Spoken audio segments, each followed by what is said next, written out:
কড়াইটা গরম করে প্রথমে দিয়ে দিলাম 1 চামচ মতন সাদা তেল, আর তেলটা গরম করে প্রথমেই দিয়ে দিচ্ছি লম্বা লম্বা করে কেটে রাখা আলু। রেসিপিটা পুরোটা দেখো, দারুণ মজাদার একটা টেস্টি রেসিপি তোমাদের সাথে আজকে শেয়ার করতে চলেছি। খুব ভালো লাগে এই খেতে। আলুটাকে একটু নাড়াচাড়া করে দেখো দিয়ে দিলাম ফুলকপি, আর ফুলকপি এরকমই সাইজের কেটেছিলাম।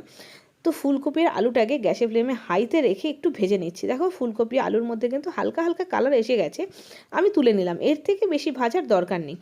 এই রেসিপিটা রুটি পরোটার সাথে খেতে না ভীষণ ভালো লাগে গরম গরম শীতকালে। দেখো এবার দিয়ে দিলাম কড়াইতে আর একটু সাদা তেল, বেশ 2 চামচ মতো সাদা তেল দিলাম। তারপরে দিয়ে দিলাম বেশি করে মানে 1 চামচ মতন গোটা জিরে, আর দিয়ে দিলাম অর্ধেকটা শুকনো লঙ্কা। এবার জিরেটাকে না ভালো করে একটুখানি নাড়িয়ে নিতে হবে, যাতে জিরের একটা সুন্দর গন্ধ এসে যায় তেলটার মধ্যে।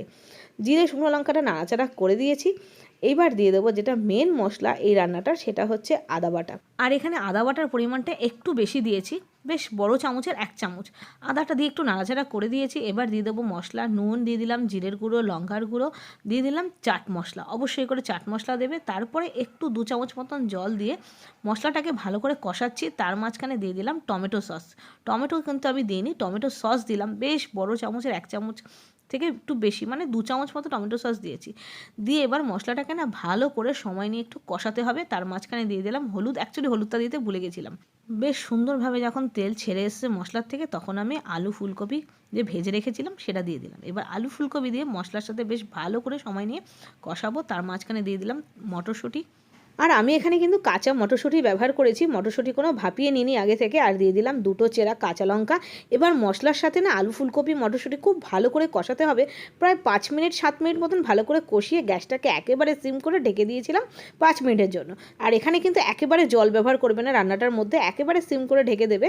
তো কপি থেকেই একটু একটু জল বেরোবে, তাতেই কিন্তু রান্নাটা হয়ে যাবে। তো দেখো পাতলা পাতলা করে যেহেতু সবজিটা কেটেছি, রান্নাটা কিন্তু হয়ে গেছে। আলু ও ফুলকপি সুন্দরভাবে গলে গেছে, দেখো তোমাদের সামনে কেটে দেখাচ্ছি খুন্তি দিয়ে। আলু ফুলকপি সুন্দরভাবে গলে গেছে। এই রান্নাটা কিন্তু অলমোস্ট ডান। এই শুকনো শুকনো রান্নাই খেতে বেশি ভালো লাগে এই রান্নাটা। এটা রুটি পরোটা লুচি বললামই তোমাদের ভীষণই ভালো লাগে। লাস্টে নামানোর আগে দিয়ে দিলাম ধনে পাতা, ব্যাস। আর নাড়াচাড়া করলাম না, গ্যাসটা বন্ধ করে রেস্টে রেখে দেবো 5 মিনিটের জন্য। তারপরে কিন্তু গরম গরম সার্ভ করে দিয়েছি। এই রেসিপিটা ভীষণই টেস্টি, অবশ্যই বাড়িতে বানাও।